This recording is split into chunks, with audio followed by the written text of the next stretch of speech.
Hi everyone, PC here, and I want to welcome you to week 2 of Marketing 229. Remember that last week was the introduction to Integrated Marketing Communications, or IMC.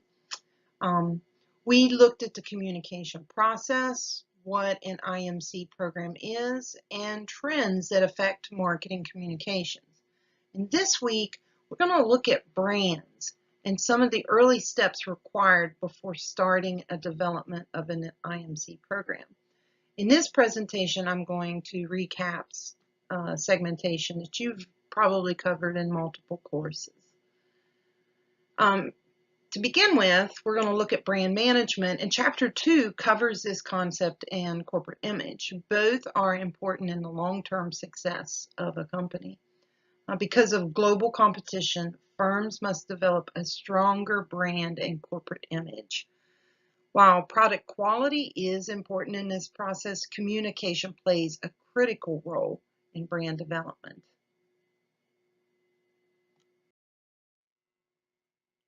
So what you're going to see in Chapter 2 is, overall is a discussion on the brand image, the tangible and intangible elements that make up a brand's image. We're going to look at, brand image is more, this is really important, it is more than goods and services that the company sells. The brand image involves everything that the brand does and every touch point between customers and the firm. Many companies have multiple brands that must be managed, and it involves understanding the brand image and deciding if it is the image that is desired. If not, then modifications need to be made. Issues with developing and promoting brand names and logos are presented in the chapter as well, and the chapter ends with information about packaging and labeling. In addition to protecting products, packaging is a final marketing message to consumers to make a purchase decision. What I'm going to cover in this short presentation is a little bit about brand image and brand equity, some of the important concepts that I wanted to just highlight out of the chapter. To begin with, we're going to take a look at the components of brand image, and this is made up of everything a company does, has, and is. It includes tangible and intangible elements. Tangible elements can be observed in addition to the goods and services that are sold.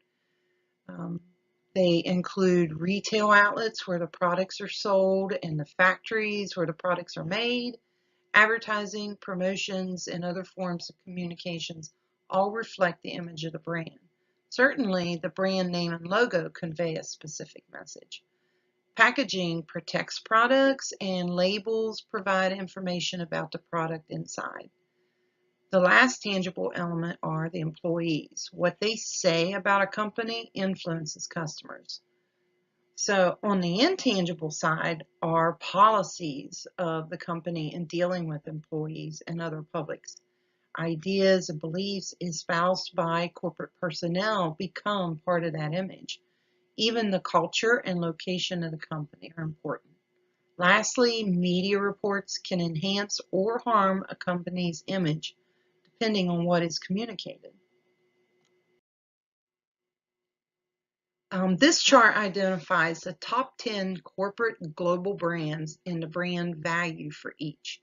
Each year, Interbrand, a very popular website, publishes a list of the top 100 brands, which can be found at the Interbrand website. And you can see these values take into account not just the tangible products of the company, but the intangible products as well. When developing strong brands, we first start out with understanding why consumers buy a product. On this slide are typical questions that can be asked of a client to measure the current position of a brand and help an agency develop an IMC program that's effective. So questions such as, where does your brand stand now? What are your objectives? Which opportunities should be pursued first? And what are pitfalls, just to mention a few. Building powerful brands requires a marketing commitment. Companies must be willing to invest money in the brand, which starts with creating awareness. However, awareness alone will not build a strong brand. Strong brands offer some type of authenticity or uniqueness. They deliver value and a positive customer experience that result in consumer trust. Today's brands must be very savvy about using social media and incorporating mobile phones into their plan as well. Consumers also want companies to act socially responsible. So there's a lot of elements involved in building powerful brands. This is a great example of a powerful brand called Skyjacker. And this company dominates the vehicle suspension market and has built a powerful brand by delivering value and a positive customer experience.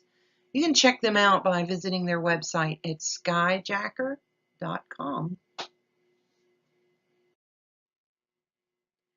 Brand loyalty is an part of the purchase decision process that all companies want to bring their customers to at some point. And because loyal customers are your most valuable customers. And brand loyalty is the ultimate goal in building a powerful brand. With brand loyalty, customers purchase only the specific brand, regardless of the effort necessary. They are not willing to substitute another brand. Drivers of brand loyalty are an emotional connection and value. Brand loyalty goes beyond functional attributes. In addition, customers who are brand loyalty will spread positive word of mouth. They will, or they are more likely to forgive a company when they do something wrong and still stick with them.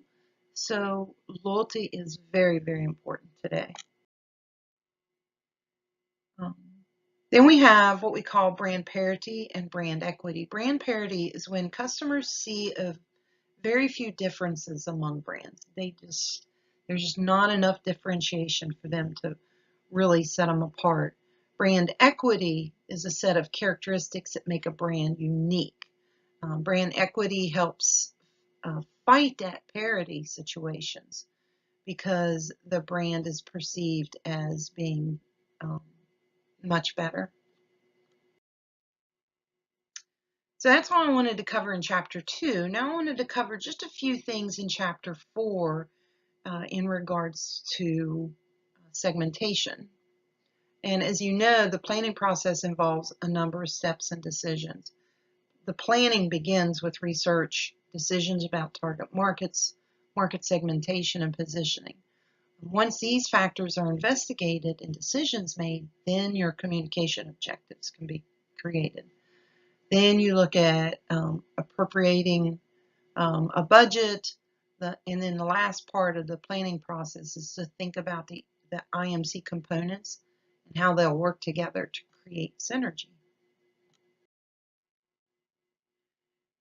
We have several methods in which we can segment the overall market. Remember, you're looking at the overall market and you're trying to find segments that are valuable to your company and that best fit.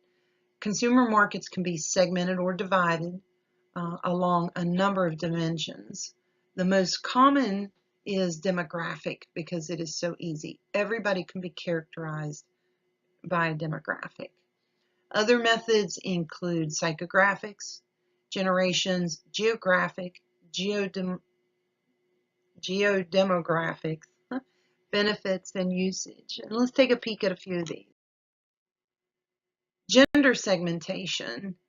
This is a common demographic segmentation variable because there are significant differences between males and females because it's easy to identify each market segment.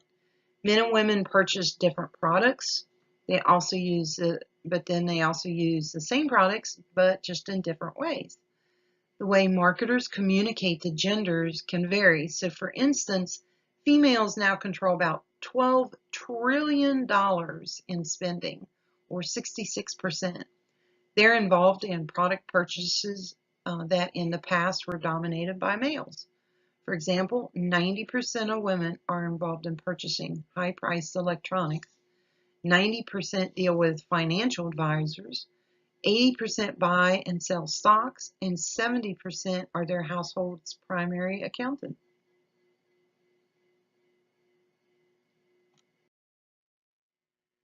Segments can also be based on age, another demographic variable that's easy to use for segmentation. Obviously, there's a huge difference in the products children use versus products that adults use. Differences are also present between someone 20 and someone 70. Few marketing messages relate or resonate to all age groups. Therefore, focus on a specific age group. Age segmentation often works well when combined with other demographic variables, such as males age 20 to 35, or say females 18 to 40. One age group that is attractive to marketers is children. Children spend about $30 billion a year just themselves, and they influence another $500 billion. Those of you who have kids, how often have you taken them to the store and you ended up getting something that they wanted because they influenced your purchase decisions? It's not just toys that they influence. Children influence parents on the purchase of everything from food to cameras to furniture to even vehicles today.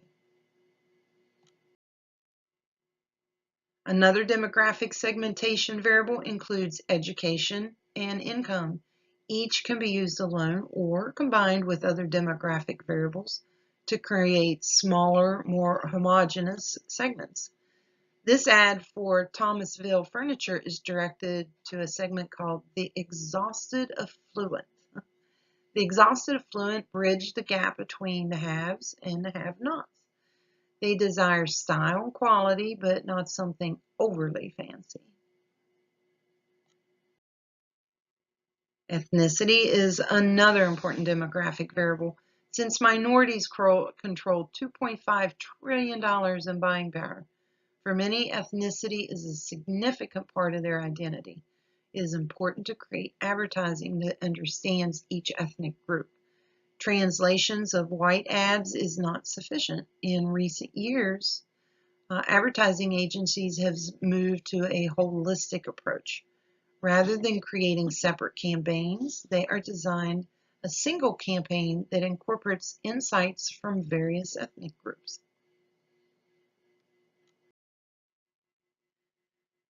Demographics are relatively easy to identify, but they do not fully explain customer purchase behavior. Psychographics are an individual's activities, interests, and opinions, or AIO measures. They help marketers to understand why consumers buy what they buy. Psychographics are often combined with demographic profiles to provide a much richer description of a target segment. Geodemographic segmentation combines demographic information, geographic information, and psychographic information. Geodemographic segmentation is beneficial for national firms conducting direct mail campaigns and for retailers in targeting customers in a specific geographic area around the store. The most well-known geodemographic segmentation system is PRISM. It consists of 62 different market segments. For every zip code in the United States, PRISM identifies the market segments that reside there. So for instance, in downtown Jackson, Mississippi, the two primary clusters are Southside City and Towns and Gowns. The Southside City cluster contains primarily young and elderly African Americans who are employed in low-paying blue-collar jobs, have lower education levels, rent apartments, and read sports and fashion magazines.